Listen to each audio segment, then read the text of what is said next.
Hello friends, welcome back to vStudent blog. In this video, we will be working on VMware vCenter enhanced linked mode. So we will be using the lab like vCenter 7.0.1. So actually we will be discussing about what is vCenter enhanced linked mode, what are the advantages, how it works. So vCenter linked mode is also called ELM, is one of the vSphere advanced features that allows connecting multiple vCenters to provide a single interface that is like centralized, where you can view, search and manage permissions, replications of roles, policies and licenses between multiple vCenters. It allows you to simply simplify enterprise virtual environments deployed in the same or multiple sites with the multiple vCenters while deploying vCenter server as a VCSA as well as Windows servers. So starting window vCenter 7, we don't have Windows. So if you want to use any linked modes in Windows version, it will be before 6.7. So in this video, like we have a scenario like site A and site B. Actually, from vCenter 7.0, you guys already aware that there is no external PSCs, so we'll be having embedded PSCs in our vCenters. So I have two vCenters. So one is vcho1.flc.com and one is vcho2.flc.com. So looking at how does it work. So enhanced linked mode offers a single pane of glass across multiple vCenter servers in the same vSphere single sign-on domain that allows virtual infrastructure engineers to easily manage different virtual environments, that is a virtual desktop environment and a virtual server environment across multiple sites. So uh, ELM does not work with standard vSphere client. It is only supported with vSphere web client, and once enabled, the inventories of all vCenters that are part of the same SSO domain will be linked in enhanced linked mode, and their accessibility will be managed from a single web client interface. So initially in vSphere 6, PSC was introduced as embedded PSC for a single vCenter server and embedded PSC to manage multiple vCenter servers. But from vSphere 6.5 update 2 and vSphere 6.7 onwards, external PSC has been deprecated and embedded PSC is recommended to manage multiple vCenter servers, and deploying vCenter server appliance with embedded PSC will be used now and onwards, and can also utilize VCSA as high availability if it requires for your virtual data center. That makes it easier to manage as vCenter and PSC on the same node. So from 6.7, like how many nodes, how many vCenters we can put it in enhanced mode? It is an interview question. So it's 15 nodes. We can put it in enhanced linked mode, 15 vCenters. So so before you go for uh, enhanced linked mode, what we can do is, like, if it is a virtual machine, obviously obviously it's, if it is appliance, then obviously it's a virtual machine. So make sure to back up the VCSS. So VCSS, that is our vCenters, both vCenters, and even you can take the snapshot. So already took the snapshot of both vCenters, VCHA01 and 02. So if it is so my both vCenters are like embedded, so I will be logging to VCHO2 using SSH, that is PuTTY. So I actually, this is my primary, and I want to add this vCenter, that VCHO2 to VCHO1. So I will be connecting to this using the PuTTY. So if we go to our vCenter, so let me show you. So this is my VCHO1, and which is having one ESXi box, and this is my VCHO2, which is having a same like another ESXi box, that is ESXi02, on which VCHO2 is running. So here on my ECXIH01, my VCHO1 is running. Both are on same same version of vCenter, that is vSphere 7.0.1. So my ESXi box is also on same version, that is ESXi 6.7. So as this is lab, you may be using like you may be seeing that my ESXi version is low, as I will do some upgrades and all stuff. So next, this is the reason you may be seeing the lower version, that is 6.7, but we will be generally using 6 ESXi 7.0. So here these are the vCenters, and already I took the snapshot of both vCenters from my ESXi boxes. So if you want to see that, I can show. So if you see my console here, I already have a snapshot here. Go to manage snapshot, you can see here a snapshot is there. Just for safer side, I took the snapshot. So make just an FI that once you add the VCHO2, that is secondary second yes second vCenter to VCH01, the global permissions will be waived off, will be swiped off. So the whatever the global permission was on VCH01 will be applied on O2. So the that will happen. So you should make sure to remember that. So yeah, let's we jump on to our lab and we'll do our steps. So I'm just going to connect my VCX. So these are the commands I'm going to run, and I will explain about these commands. So vcho2.flc.com. I will be logging as root, and password I will be using. So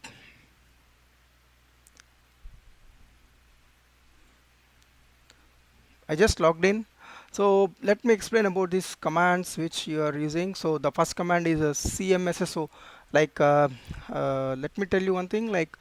So to connect to add the second ESXi to linked mode in vCenter, like my first box, like we will be using the utility called CMSSO utility, which is a built-in tool in the vCenter. If it is a Windows box, you will be going to the C programs VMware / bin, and there you can see the utility if it is a Windows box, but ours is VCSA appliance, so we'll be connecting uh, to our vCenter, second vCenter, and this utility is by default integrated. So we'll be using this utility. So utility command is like vm sso-util. Domain repoint. Mode is like pre-check. So before we execute actual command, which is mode execute, we will be running the pre-check so that it will run and give an report, and any conflicts, it will be it will be sharing that information. So if you want to see the conflicts, what are the conflicts we have, like it will show it in a purple color. So conflict data it will show, and that it will generate a file called conflict underscore roles dot json file, where like slash storage slash domain slash dash data, I believe that is the path. So you need to go there and just run vi space conflict underscore roles dot json, where it will show you the conflicts there. So there is nothing we need to do for that. Just you want to see the conflicts, you can see it there. But when you run the command mode execute, so obviously that conflicts will be overwritten. Just for information, I'm sharing that. So we will run the first command, where we will be running this command from VCH01, that is my second vCenter. So we'll be like a replication partner is like a VCH01, where we will run this command, and for the destination domain is vsphere.local. So let's run this command and see what will happen. So I just copied the full command. So we'll go here, I will maximize it, and just run this command. So it will ask for the source embedded vCenter server password for the admin. I will put that. Then it will ask for the replication partner admin password.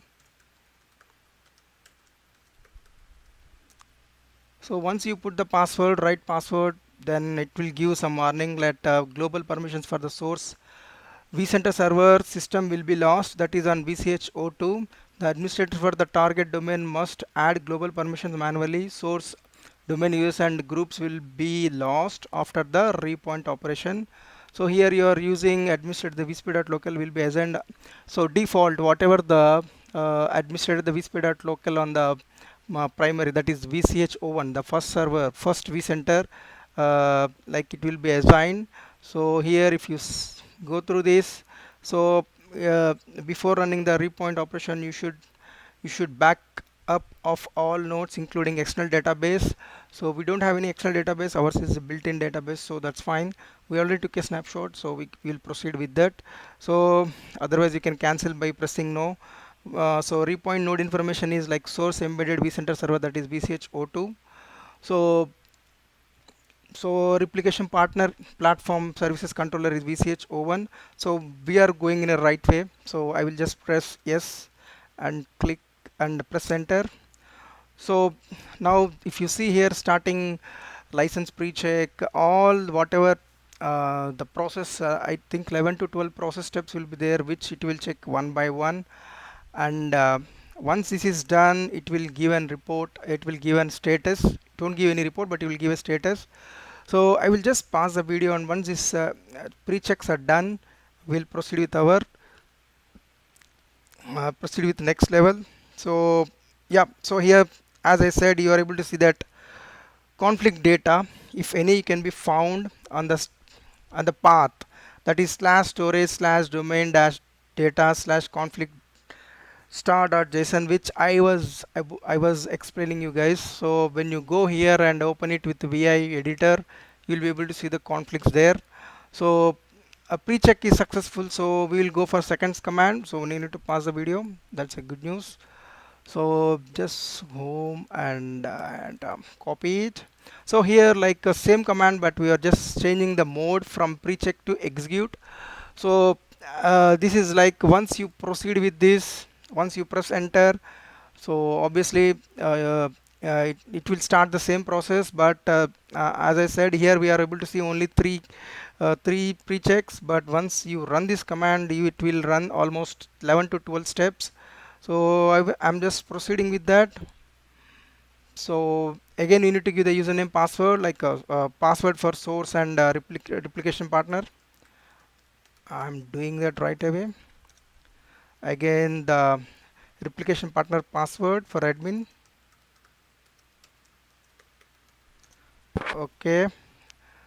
So it's saying that all repoint configuration settings are correct. Proceed. Yes or no? Yes, we will proceed. So if you see here, repoint nodes like source is my VCHO2 and my replication partner is VCHO1. So that is correct. You are able to see thumbprint also there. So now we are able to see that it started license export service, all like almost 11 to 12 steps. It will proceed. It will take almost 5 to 10 minutes. So I don't want you guys to wait for this. I will just pass it and I will come back. Okay. So we are able to see here that all the steps are done. So and repoint is successful. So if we see here, it started license export, then export service data, then it installing PSC services, then stopped all services. At that time, the vCenter 2, that is second vCenter, that is VCHO2 services will be down, and vCenter won't be accessible for some time. So once this is done, it will reinstall platform services, then it will register the infra services, then it will start like exporting it starts importing license, then it will start authorized data import, so tagging data, WCP service import phase, so all, and then once everything is done, it will try to start the all services. So based on your vCenter size and vCenter your vCenter configuration, these steps will based on that, it will take time based on how much configuration it is, like memory, CPU, and your database size, everything. So it took almost 15 to 20 minutes for me based on the configuration in your production environment. Also it will take time. So you can run the command to check to which once this is done, so uh, where it is, where is, which one is the replication partner, all details. So it's a simple command, like you need to run the shell, and you need to type dot slash vdc rep admin hyphen f show partners. So this is the command where you using the username password. If you run the command, it will show the partner PSC. So now our repoint is successful. So let's minimize this and go to vCenter. And also at the time of services status, you want to see at the time of the process, at the time of this step, starting all services, it will take a little bit more time. At that time, you can log into vCenter 2, that is VCHO2, to port number 5480 on the web. So connecting to this, you can see the services which are running or which are in starting state, or anything failed. You can just check here. So it took some more time, and if you see here, content library service is still in starting state, but it really it will start on its own. So we don't much bother about that. So let me check on my this VCHO1. If you see here, still I am not going to see the linked vCenter, which is not like this. I am unable to see the linked mode. So I need to log off first and then log in again. So just we'll wait till it log off, and we'll try to log in again and see. So I just trying with my vSphere.local admin. So I can use flc.com administrator, but I'm using this. So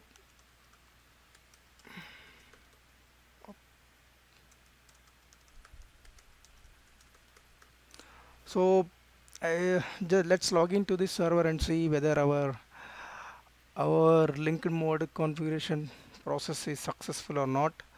So